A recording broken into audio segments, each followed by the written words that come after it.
1917 estalló la revolución.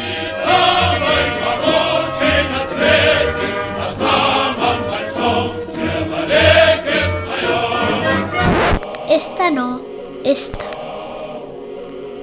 En realidad no es obra de Marcel Duchamp.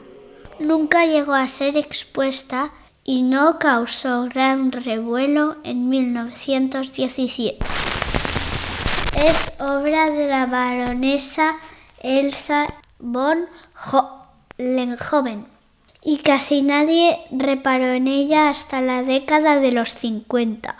El urinario original se perdió y los 17 hoy existentes son recreaciones de 1964. Solo Duchamp sabe por qué asumió su autoría. En 1917 la estética del lavabo ya estaba definida, en oposición al hogar acogedor y ornamentado. El lavabo introdujo superficies impermeables y redondeadas, propias del laboratorio. Además, imaginaba ya como un espacio para la intimidad, sagrada ahora, cuando hasta hacía poco los urinarios se compartían, como los escasos espejos, las bañeras o los lavaderos. Los franceses se vieron comúnmente acusados de hacer sus necesidades en las escaleras, una práctica que aún era habitual en Versalles en el siglo XVIII. Versalles tenía más de 100 cuartos de baño y 300 sillas con orinal, todas infrautilizadas. En 1715, para tranquilizar a residentes y visitantes, se ordenó recoger las heces de los pasillos una vez por semana. El urinario expuesto en Nueva York, dijo Duchamp, era de la firma americana G.A. Mudd. Tampoco eso era cierto. La taza de váter inventada en la Inglaterra victoriana era un bien preciado, pero vetado a nuestra mirada. En los numerosos cuadros impresionistas que violaban la intimidad de la burguesa o la prostituta, firmados por Bonnard, Degas o Bayotón, nunca aparece la taza del inodoro. La fotografía tan impertinente rompería ese tabú. Esta instantánea la tomó J.H. Lartigue en su viaje de luna de miel en 1920, aunque no se haría pública hasta 1963.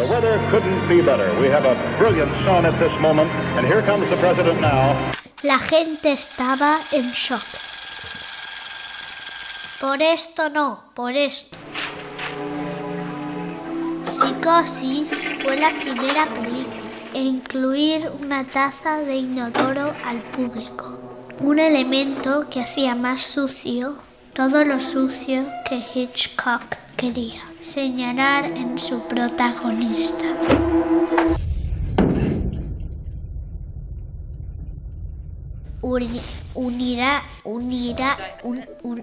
Urinarios e inodoros han sido desde entonces fetiches de transgresión e irreverencia en el cine. Y lo han sido también en el arte, el único medio capaz de hacer oro de la mierda. Capaz de hacer oro de la mierda. Miquel Marceló aseguró que Rembrandt pintó con mierda este casco de oro. Y esta mierda la firmó Barceló. En 1961, Piero Manzoni llenó 90 latas con mierda suya. Hoy valen $30,000 cada una, aunque la mitad de ellas han explotado. Y en 2007, el artista Wim Delvoye construyó una fábrica de mierda. Metes alimentos de cualquier tipo por un extremo y una compleja secuencia de procesos enzimáticos. Y tal lo convierte en caca, envasada para ser vendida. I'd like to thank everybody for coming. You have many education choices, and we're all grateful at the WTO. Yesmen, los salvajes bromistas, anunciaron ante estudiantes y directivos de McDonald's que sabían hacer hamburguesas a partir de la caca. 3 times the nutritional value of the original fresh hamburger. Para el mercado indio, dijeron. We do have a kind of video presentation about this that I came prepared to show. The program isn't actually completely ready yet. So as you can see here, there's a consumer in the first world entering McDonald's and consuming a hamburger. And afterward, this is a process we're all familiar with. I don't need to explain it to anyone. But you see, it's rendered out in this style because studies have shown that consumers are most responsive to 3D animation right now, particularly in developing cultures. So as you can see, it goes through a piping system, and this isn't unusual. We do this for oil. We could do this for food as well. And as you can see, it goes back up through the plumbing and emerges in a McDonald's. Now, the part of this video that isn't completed yet is the filtering process. There will be a very well-rendered filtering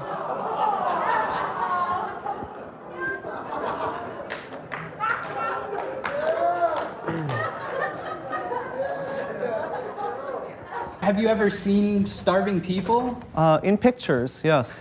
Era broma. Estos científicos, en cambio, hablan en serio. Obtienen hamburguesas de la mierda y la NASA se ha interesado por el invento. Ya no quiero ser astronauta. Estos retratos están pintados con mierda. Esta escultura no. El lavabo más mierdoso de la historia fue, por lo visto, el del célebre local CBGB's, templo del punk neoyorquino, cuyo tigre no se atrevían a visitar, ni los Ramones. El apestoso lugar es una leyenda. En 2013, el Metropolitan de New York lo reprodujo en su exposición dedicada al punk.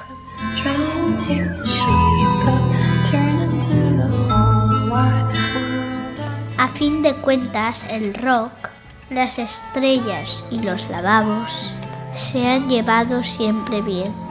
Hendrix murió en una taza de inodoro, como Lenny Bruce, Elvis Presley, Lupe Vélez o Jim Morrison.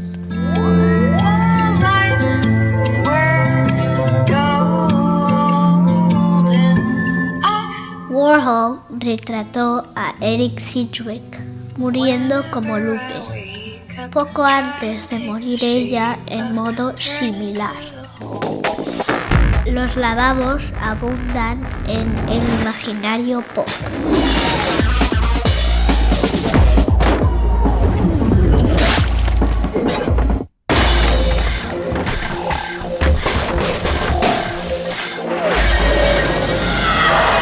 Si Frank Zappa y Kate Moss se fotografiaron en ellos, ¿por qué no van otros a hacerlo para Vogue?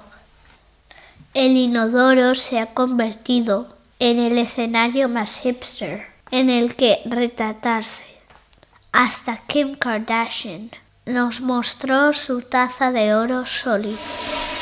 Kim inspiró al artista Mauricio Catalán, quien construyó otra taza de oro para emplazarla en los lavabos del Guggenheim en New York. Oro sólido. Well, I really wanted to use it, but after seeing it and looking so pretty, I just couldn't do it. Este señor dice que no se ha atrevido a mear en ella, en la taza. Un siglo después de la fuente, firmada por Ormond. El mal gusto no es un urinario emplazado en una galería de arte. Es una elegante taza de oro en un auténtico lavabo. 1 and a 2 and a 1, 2, 3, 4. ¿Lavabo?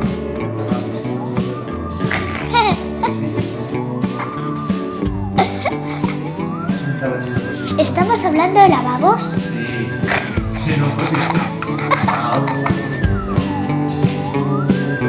¿Qué es un urinario? Como cuando... ¿Qué es un urinario? el lavabo donde haces pipí. You cannot see. It's one thing to surprise, but it still carries lies, and I do not know. De la hamburguesa. Burguesa. Hamburguesa, pues. Es parecido. Decir burguesa. Que violaban la intimidad de la burguesa. Hamburguesa. No, burguesa, pero sin el hambre. Vale. Is it gonna be the same old shit, day after day and after day? Is it gonna be the same old shit, day after day and after day? Tengo hambre. No, esto hay que acabarlo, Disculpe. Don't tell me it's gonna be the same old shit.